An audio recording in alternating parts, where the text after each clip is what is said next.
कमळी या मालिकेच्या येणाऱ्या पुढील काही भागामध्ये आपल्याला जबरदस्त असा ट्विस्ट पाहायला मिळणार आहे।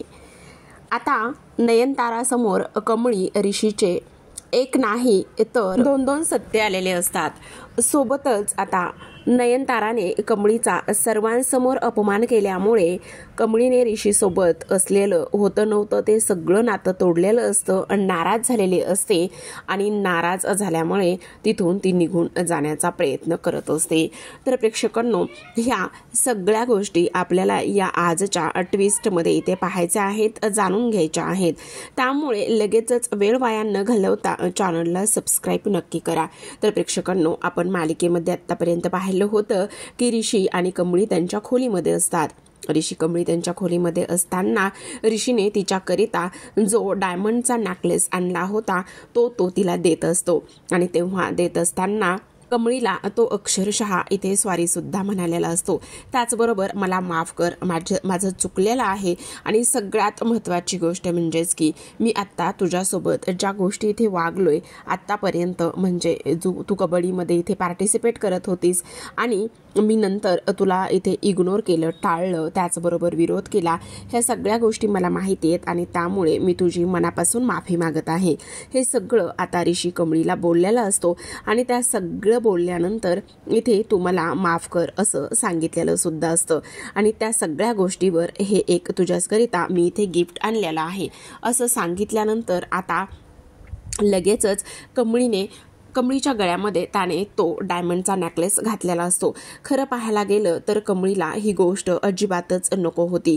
ती विचार करत असते, नाही मला हे सगळं काहीही नकोय आणि त्याचबरोबर हे खूप महागडं आहे ऋषी सर, प्लीज नकोय मला। पण ऋषी म्हणत असतो, असं कसं, हे बघ जर तू हे घेतलंस तर मग मी समजेल की तू मला माफ केलेला आहेस आणि जर ह्या गोष्टी तू इथे नाही घेतल्यास तर मग मी समजेल की तू मला माफ केलेलं नाहीयेस म्हणून, तर प्लीज मला तू इथे माफ कर असं इथे तो बोलत असतो। त्याचबरोबर आता ऋषी म्हणत असतो, ठीक आहे म्हणजे तू घातलास आणि घेतलास म्हणजेच की तू मला माफ केलेलं आहेस असंच मी इथे समजू शकतो। आता इकडे मात्र ऋषी तिथून तर निघून गेलेला असतो आणि त्याचबरोबर आता तो निघून गेल्यानंतर इथे जी कमळी आहे तिला ते सगळं काही आठवत असतं आणि त्याचबरोबर इथे ती विचार करत असते कशा पद्धतीने इथे आता लास्ट टाइम आता जे काही झालं होतं त्या गोष्टी आपण इथे विचार करायला नको। म्हणजेच की जर पाहायला गेलं तर आता इकडे नयनताराने आपल्यावरती त्यांना मी ह्या घरामध्ये आलेलं सुद्धा आवडत नव्हतं आणि त्यामुळे मला असं वाटतंय की आता ह्या सगळ्या गोष्टी इथे ह्या पद्धतीने होता कामा नयेत। काही जरी झालं ना तरी सुद्धा ह्या सगळ्या गोष्टींपासून आपल्याला इथे लांब राहिलं पाहिजे, दूर राहिलं पाहिजे आणि त्यामुळेच मला आता काही जरी झालं ना तरी सुद्धा इथे ह्या सगळ्या गोष्टी अशा होऊ देता कामा नयेत असं सुद्धा आता इथे ती बोलत असते। आपण पाहतो की आता इकडे कमळी लगेचच जो तिच्या गळ्यामध्ये हार असतो, नेकलेस असतो, तो ती लगेचच काढते आणि काढल्यानंतर इथे ती त्या बॉक्समध्ये ठेवत असते। तर इकडे दुसऱ्या बाजूला पाहतो की आता लगेचच नयनतारा जी आहे ती नयनतारा इकडे निघालेली असते। नयनताराला तिकडे यायचं असतं आणि नयनताराला तिकडे आल्यानंतर इथे खरं तर तिला ऋषीच्या खोलीमध्ये आराम करायचा असतो। तिच्या खोलीमध्ये कसलं तरी काम सुरू असतं आणि त्यामुळे ती तिथे आलेली असते, पण तिला ह्या गोष्टी अजिबात माहिती नसतात की तिथे ऑलरेडीच कमळी आहे म्हणून। आणि त्यासोबत जेव्हा आता नयनतारा तिथे येते, नयनतारा तिथे आल्यानंतर ती एका गोष्टीचा विचार करत असते, काही जरी झालं ना तरी सुद्धा मी ह्या मुलीला कधीच माफ करणार नाही। त्यासोबत ऋषीने माझीच मुलं माझ्या विरोधात जात आहेत आणि त्यामुळे मी अजिबातच त्या लोकांना सुद्धा माफ करणार नाही। ह्या सगळ्या गोष्टी इथे ती बोलते। आता हे सगळं काही ती इथे बोलल्यानंतर लगेचच आपण पाहतो की आता ऋषीच्या खोलीमध्ये आलेली असते, दारावरच उभी असते आणि तेव्हाच इकडे कमळी जो गळ्यातला नेकलेस असतो तो ती काढते आणि स्वतःच्या बॅगेत ठेवण्याचा प्रयत्न करत असते। आता स्वतःच्या बॅगेत ठेवण्याचा प्रयत्न केल्यानंतर इकडे नयनतारा विचार करत असते हे सगळं काय आहे आणि त्याचसोबत ती एका गोष्टीचा विचार करते की नाही ही मुलगी इथे चोरी करते, म्हणजे लास्ट टाइम इथे ज्या पद्धतीने तिनं सांगितलं होतं की ही मुलगी जी आहे ती इथे जी अनिका आहे तिनं सांगितलेलं होतं की ही मुलगी चोऱ्या करते वगैरे वगैरे, म्हणजे खरंच ही मुलगी जी आहे ती इथे चोऱ्या करते का? त्याचबरोबर इथे ही जर चोऱ्या करत असली तर आत्तापर्यंत हिनं काय आणि किती कशा पद्धतीचं सगळं सामान जे आहे ते आपल्या घरातून ही घेऊन सुद्धा गेलेली असेल, हे सगळं ती इथे बोलत असते. सोबत आता लगेचच ती आतमध्ये येते आणि आतमध्ये आल्यानंतर ती म्हणत असते, तू इथे काय करतेस? इथं तर खरं पाहायला गेलं तर कमळी थोडीशी गडबडलेली असते, कारण तिला भीती वाटत असते की नयनतारा काय बोलेल, कशा पद्धतीने पुन्हा एकदा तिचा अपमान जर केला तर काय करायचं आणि काय नाही, ह्या सगळ्या गोष्टी इथे ती ऑब्झर्व करत असते. त्याचसोबत आपण पाहतो की आता ती म्हणत असते की नाही मॅडम, मी निघालेच होते, मी माझी पर्स घ्यायला आले होते.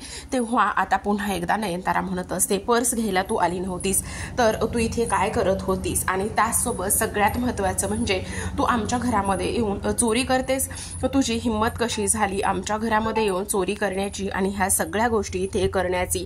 तू समजतेस कोण स्वतःला वगैरे वगैरे. त्याचबरोबर कमळी म्हणत असते, नाही मॅडम, तुमचा काहीतरी इथे गैरसमज झालेला आहे आणि त्याचबरोबर आता तुम्ही मला चुकीचं समजताय, मी असं काहीही केलेलं नाहीये, प्लीज तुम्ही माझ्याबद्दल चुकीचा अर्थ काढू नका वगैरे वगैरे, ह्या सगळ्या गोष्टी इथे ती बोलत असते. त्याचबरोबर नयनतारा म्हणते, मला चांगलंच माहिती तुम्ही गावाकडच्या मुली कशा असतात काय असतात म्हणून. इथे घरामध्ये घुसायचं आणि घरामध्ये घुसल्यानंतर पुन्हा एकदा सगळ्या काही गोष्टी तुम्हाला पाहिजे तशाच तुम्ही करून घेता, मला चांगलंच माहिती आहे, असं सुद्धा इथे आता ती बोलत असते. त्याचबरोबर आता कमळी म्हणत असते, नाही मॅडम, तुमचा काहीतरी चुकीचा गैरसमज झालाय, मग आता मी तुला सांगितलं होतं की इथून निघून जा म्हणून, तरी सुद्धा तू इथे काय करतेस? असं बोलल्यानंतर लगेचच आता कमळी म्हणते की नाही, ती माझी बॅग राहिली होती म्हणून मी ती बॅग घेण्यासाठी आले होते. पण त्यावर नयनतारा म्हणत असते, ह्या पार्टीमध्ये तुला इन्व्हाइट कोणी केलेलं आहे? त्याचबरोबर तुझी इथे येण्याची हिंमत कशी झाली का आणि कशामुळे तू ह्या पार्टीमध्ये आलेली आहेस? त्याचबरोबर ही पार्टी माझी आहे आणि काय गरज काय होती तुला ह्या पार्टीमध्ये वर तोंड करून येण्याची? तुम्ही लोक समजता कोण स्वतःला? गावाकडची लोक तुम्ही अशीच असता, मुद्दामून ह्या सगळ्या गोष्टी करता आणि मुद्दामून ह्या सगळ्या गोष्टी इथे केल्यानंतर तुम्हाला असं वाटतं की नाही, तुम्ही खूप शहाण्या आहात, तुम्ही खूप हुशार आहात आणि इथे आम्हाला तुम्ही फसवाल असं वाटतंय का तुला?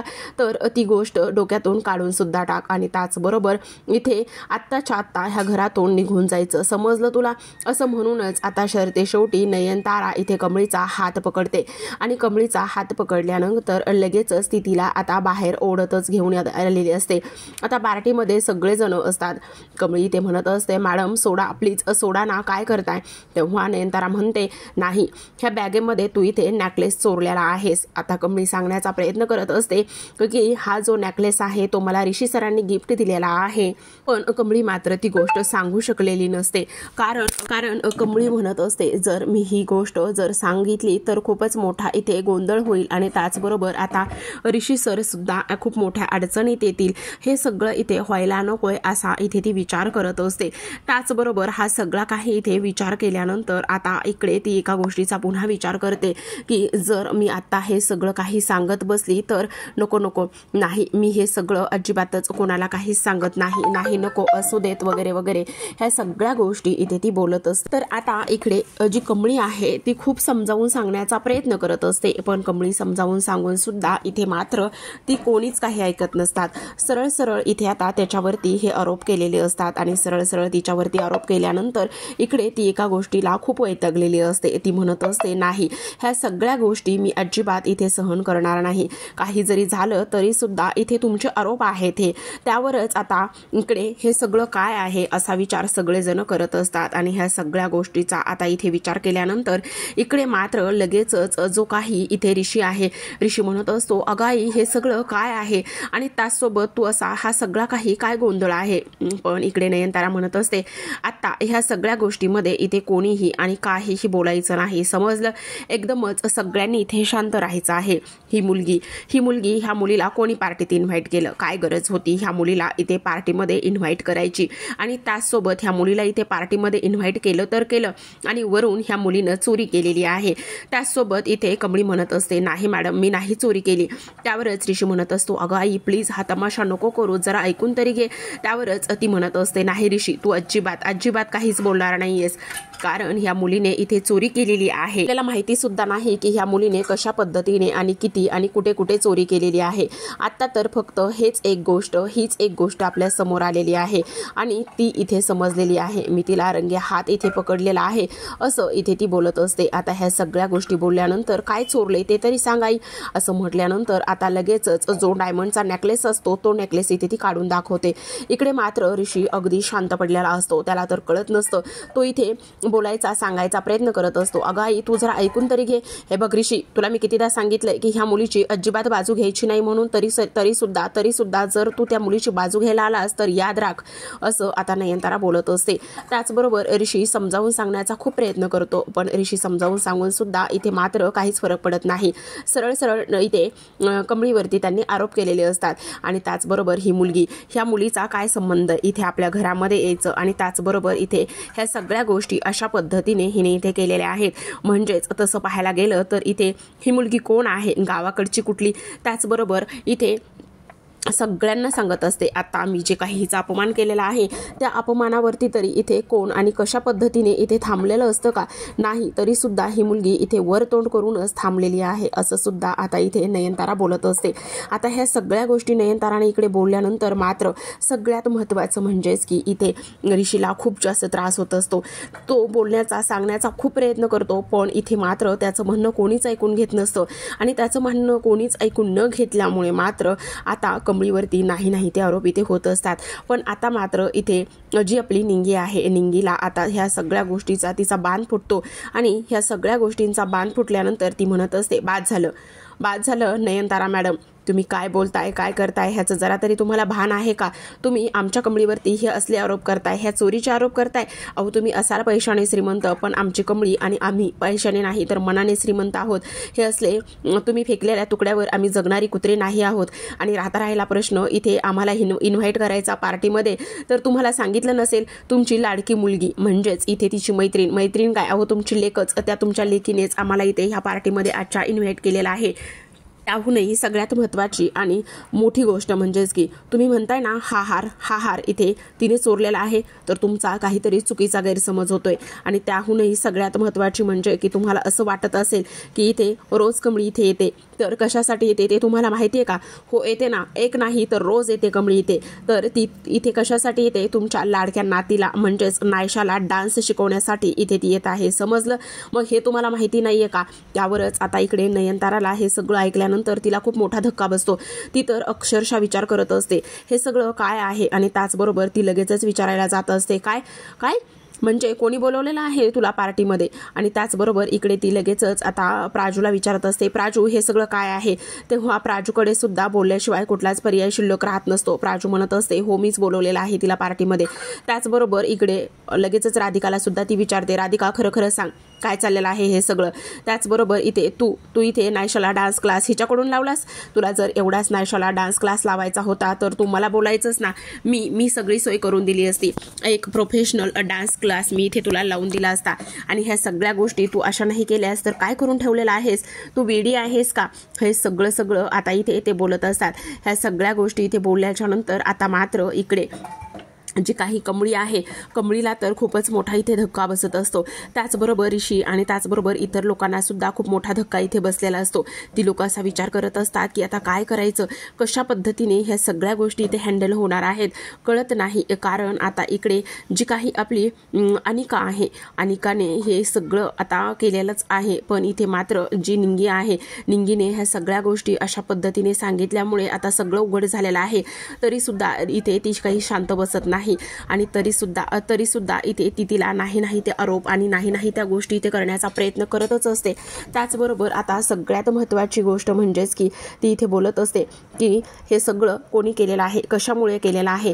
त्यावरच आता इकडे निंगी म्हणत असते हे सगळं तुमच्या त्या पोरासनी विचारा ना, हे सगळं कोणी केलंय, काय केलंय, कशामुळे केलेलं आहे. तर तुम्ही उगाच उठसूट दुसऱ्यावरती आरोप करायचे बंद करा असं म्हटल्यानंतर आता मात्र इकडे कमळीला हे सगळं सहन होत नसतं. कमळीवरती नाही ते आरोप केल्यामुळे कमळी खूप अस्वस्थ झालेली असते.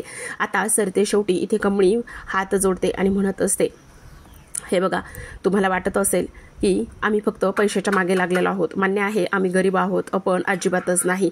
आम्ही सुद्धा तुम्हाला तोंड उचकून बोलू शकतो, पण आमच्यावर ते संस्कार नाही आहेत. आमच्या आईनं आम्हाला ते तसे बोलण्याचे, उलट उत्तर देण्याचे संस्कार अजिबातच केलेले नाही आहेत.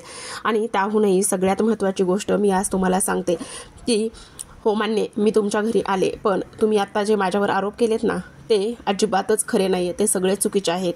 मी ते काहीही चोरलेलं नाही आहे. आणि त्याचबरोबर राहता राहिला ह्या असल्या दागिन्यांचा आणि त्याचा प्रश्न, तर ते मला कसलीच लालच नाही आहे किंवा काहीच नाही आहे, समजलं तुम्हाला.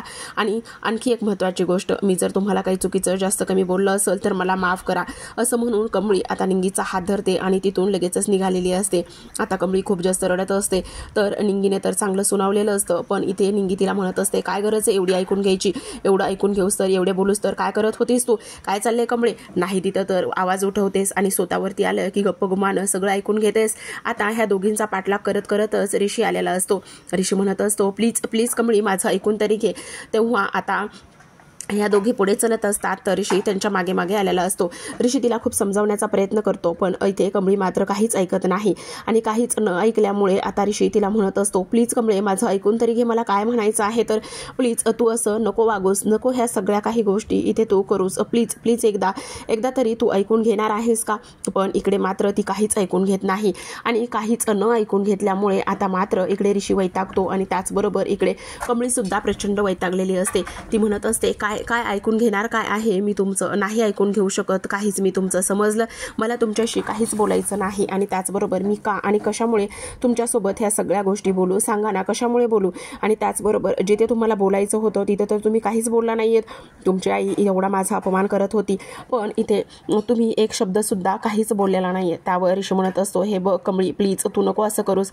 त्यावर कमळी म्हणत असते, बरोबर आहे, कारण कोणासोबत मैत्री केली पाहिजे आणि त्यासोबत कोणासोबत नाही, ह्या गोष्टी मला आता कळायला हव्या होत्या, पण मीच चुकीची होते. मी विचार करून तुमच्यासोबत मैत्री करायला पाहिजे होती, पण मी तसं केलेलं नाहीये.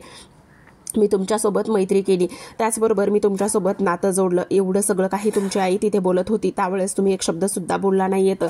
आणि आत्ता कशाला माझ्या मागे आलेला आहात, असं बोलल्यानंतर ऋषी पुन्हा तिच्या हातापाया पडतो, गयावया करत असतो.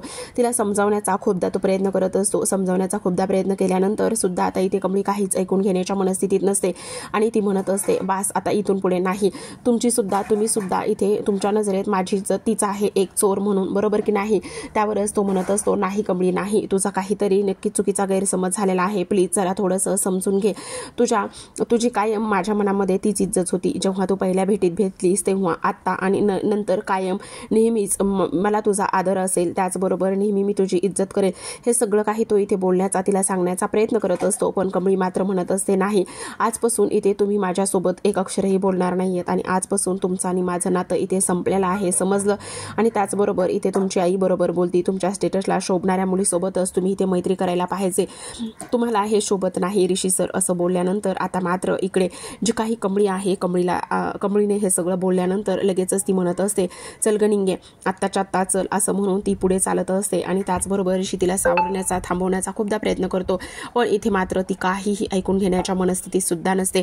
तर आता प्रेक्षकांनो, इकडे कमळीनं तर आता ऋषीसोबतचे सगळे नाते तोडलेले असतात, पण आता ऋषी कशा पद्धतीने कमळीला समजावेल, काय करेल, हे पाहणं खूपच इंटरेस्टिंग आणि रंजक असतं. तर अशाच नवनवीन डेली मालिकांचे अपडेट आणि ट्विस्ट जाणून घ्यायचे असतील, पाहायचे असतील तर नक्की चॅनलला सबस्क्राईब करा.